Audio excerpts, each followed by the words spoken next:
Michigan fans can get upset as much as they want, but in Georgia, Ohio State has its toughest test of the season. You are Locked On Big Ten, your daily podcast on the Big Ten Conference. Part of the Locked On Podcast Network, your team every day.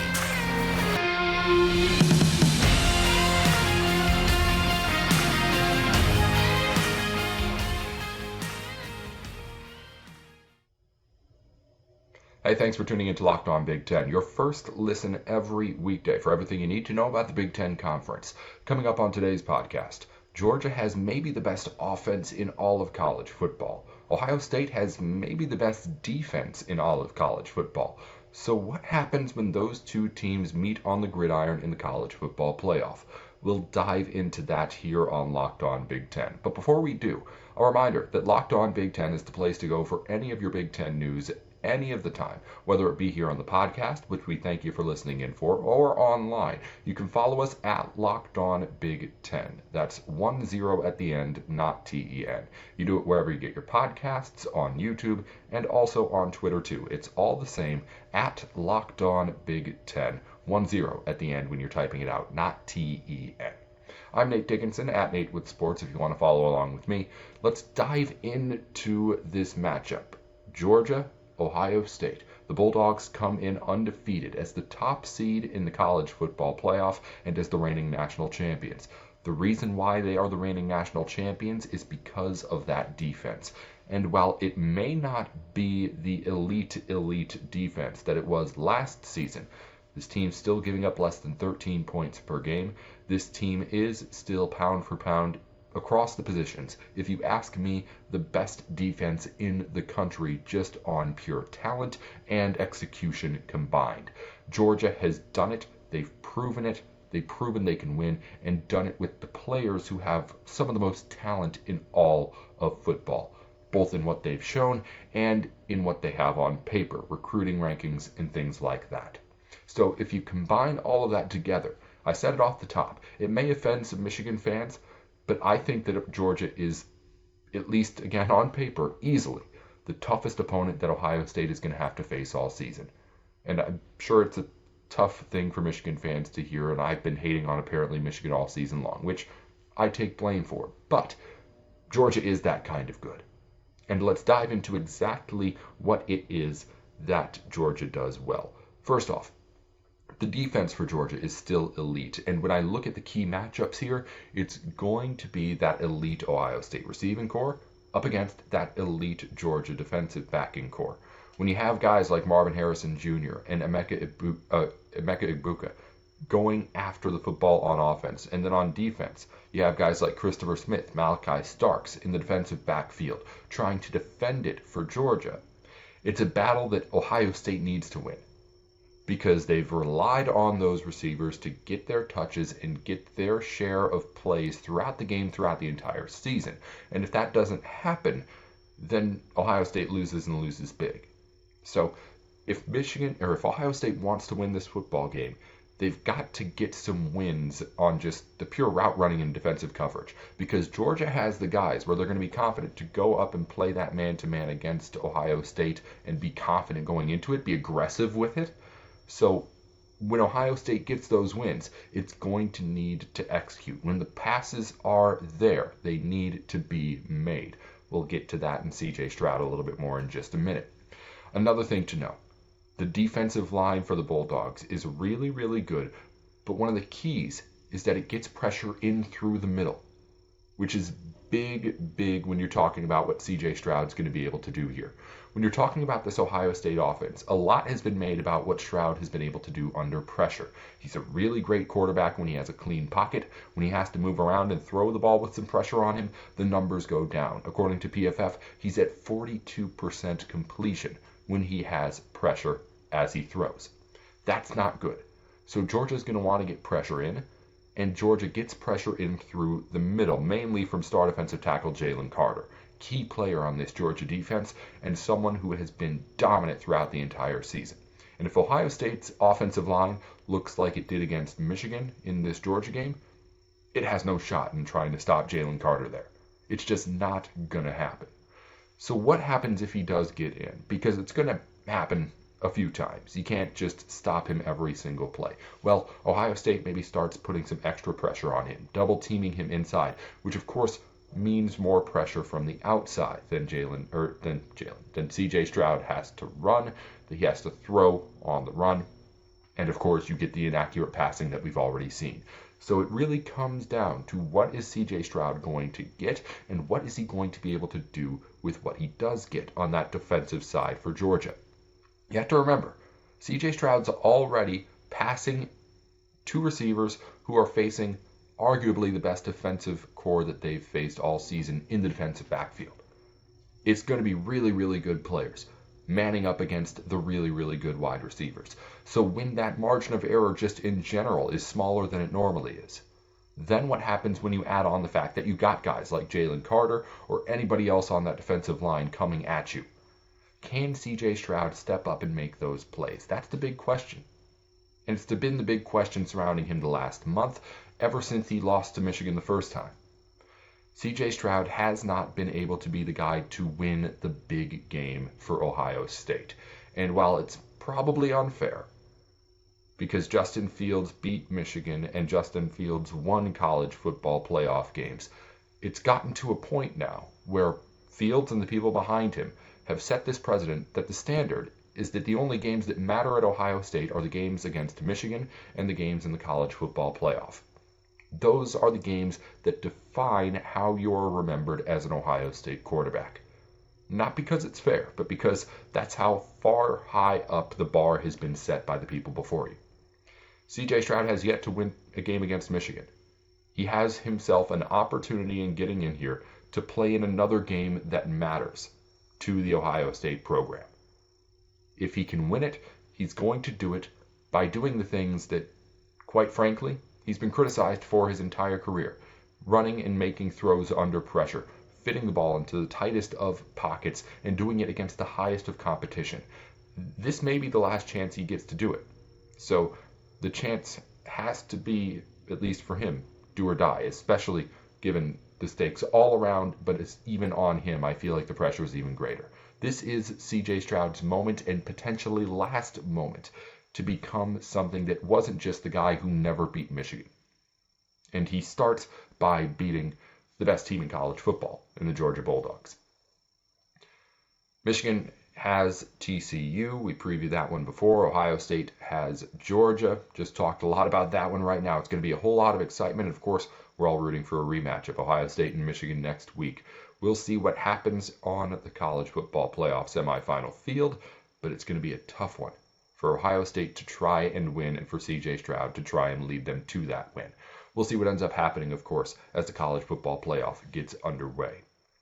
Before we continue on, in a moment we're going to talk to Trent Condon and preview the Iowa matchup against Kentucky as they get ready to be the warm-up for the college football playoff semifinal games. That's coming up here in just a second here on Locked On Big Ten.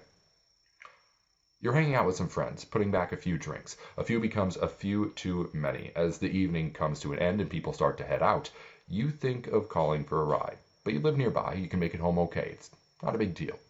What are the odds you'll get pulled over anyway? Even so, what's the worst that could happen? Your insurance goes up. You lose your license, you lose your job, or worse, you could kill someone. Everyone knows about the risks of driving drunk. The results are tragic and often deadly. However, that doesn't seem to stop everyone from getting behind the wheel. That's why police officers are out there right now looking for impaired drivers on our roads to save lives. So if you think you're okay to drive after a few drinks, think again.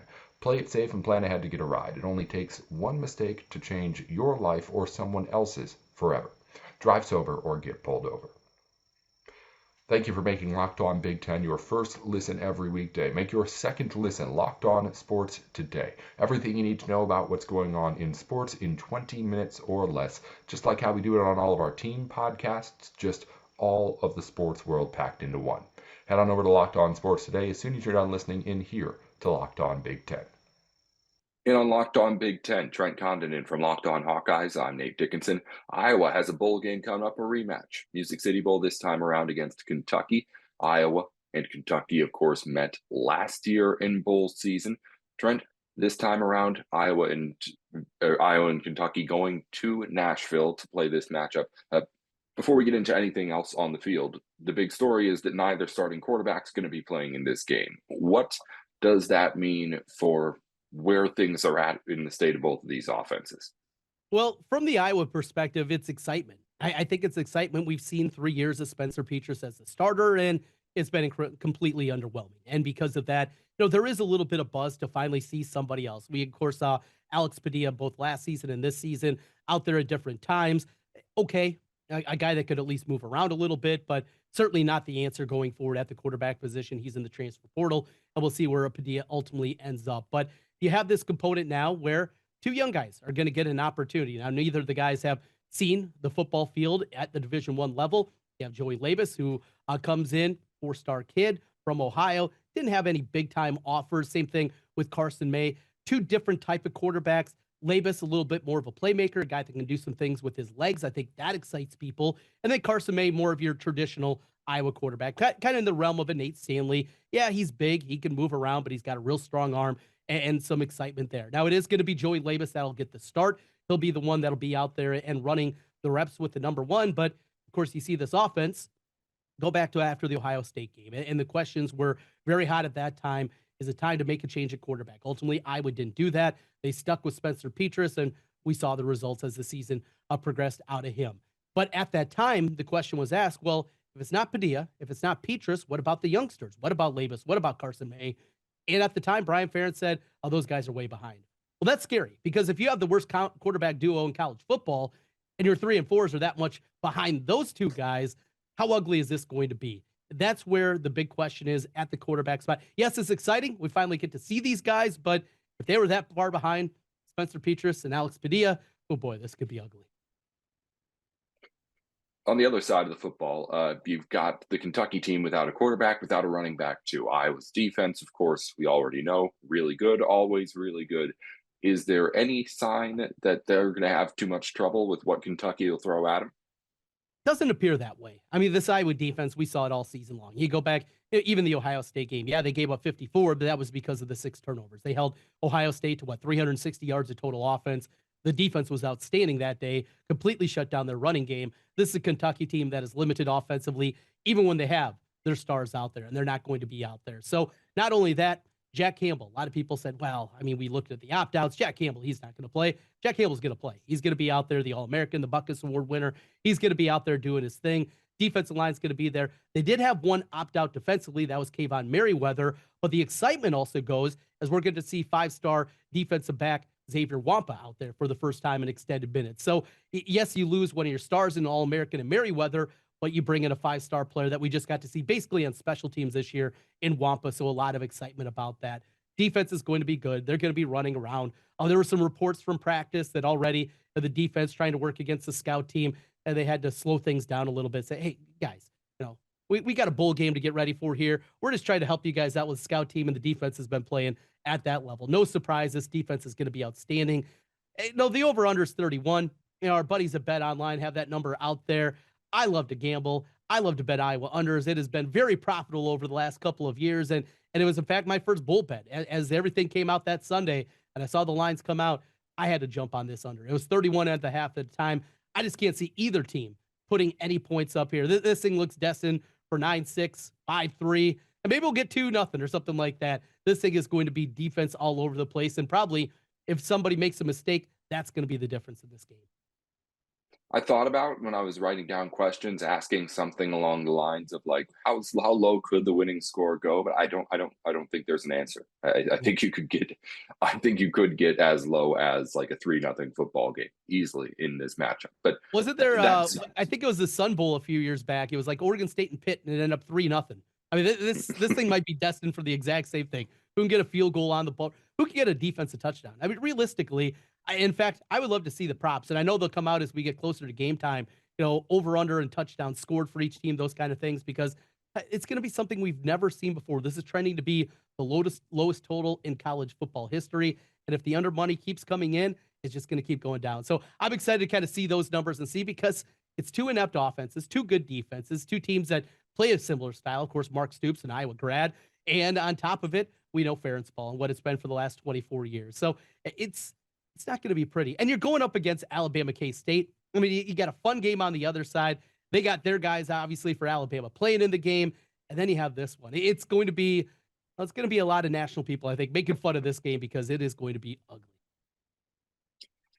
What's the feeling about playing the same team for the second straight year here in the bowl game? I don't know if this is just bowl games in general and what they're becoming in the evolution of college football. And as we trend towards the 12-team college football playoff, there is no buzz. I mean, there's been absolutely no talk about it. Now, you, of course, have the transfer portal in Iowa hitting it with Cade McNamara and Eric Hall coming in. There was excitement about that. We're looking for wide receivers, a possible change in the coaching staff. A lot of people talking about that. About this game individually, though, there is no buzz. And one thing that Iowa's always had, and going back to when they made the Rose Bowl for the first time under Hayden Fry in 1981 and all the way through today, bowl games love Iowa. And they love having Iowa at their bowl game because we travel. We make our way to the bowl games. We spend our money. We go down there, and they do it in droves. And tens of thousands of people that are out there. The Orange Bowl, in Kirk Ferentz's first Orange Bowl in 2002, they had 48,000 estimated Iowa fans that made their way all the way down to Miami. I mean, that's not an easy drive. I made it myself that year. Not an easy drive to get down there, and yet that is how many people made their way to Miami.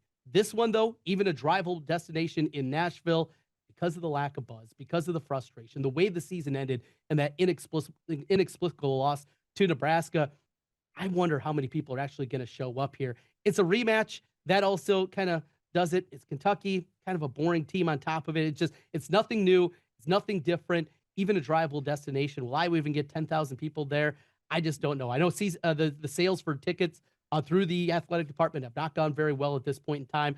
We have not got official numbers, and usually when that happens, it means ticket sales are not going very well.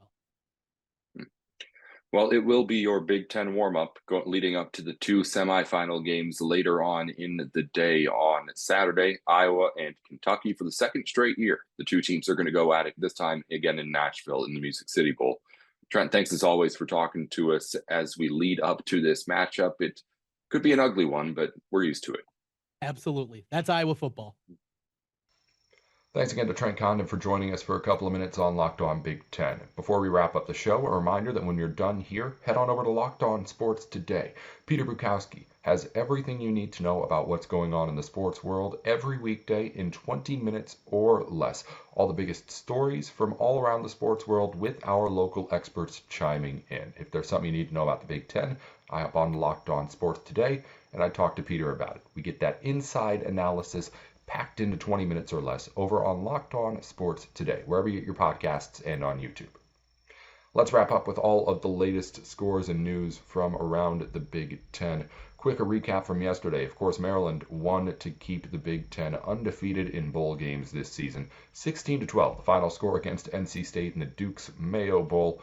Maryland gets doused with the Mayo, and it was 7 field goals combined in that matchup. So, I guess Big Ten football, if you want to call it that. In men's basketball scores, Michigan State beat Buffalo 89-68. Rutgers beat Coppin State 90-57, and Wisconsin took down Western Michigan 76-66. On the women's basketball court, conference play getting underway. Maryland beats Minnesota bad 107-85, and Penn State beat Rutgers 90-72. Finally, in men's hockey, one final to tell you about. Penn State beat RIT in the first matchup of their weekend series 6-1, the final score in that one. In other big news on the Big Ten schedule today, we have, of course, Alaska Fairbanks at Notre Dame in hockey. That's not, of course, one of the, ones of the college football playoff games. Iowa plays Kentucky in their bowl game. RIT has Penn State again on the hockey ice, going back to the hockey ice, and Minnesota faces off against Bemidji State on the ice, too. Also, if you are a Michigan or Ohio State fan, want to get that blood boiling before the college football playoff games, at 1 p.m. Eastern Time, I want to say, I'm sure about that, 1 p.m. Eastern Time, Michigan plays Ohio State in women's basketball. Get those competitive juices flowing as you get ready for the semifinals. As far as my picks for the day, my bets, courtesy of BetOnline, all on the Big Ten, of course. I got Iowa -3 against Kentucky, and I'm taking the over in that all-time low over under 31 points. I think they'll get to more than 31. Iowa -3 in that one, too. Michigan -8 is where it's at on BetOnline. I'm on it. And Ohio State +6. Got to be rooting for the Big Ten. Got to get that Michigan-Ohio State final. I'll be back with more after the college football playoff games here on Locked On Big Ten. We'll have all sorts of stuff recapping those two semifinals and hopefully getting ready for an all Big Ten final next week. We'll talk about that then if it happens. Until then, be sure to follow Locked On Big Ten at Locked On Big 10 when you're typing it out at the end wherever you get your podcasts, on YouTube and on Twitter. And I'm Nate with Sports on Twitter too. I'm Nate Dickinson. It's been Locked On Big Ten.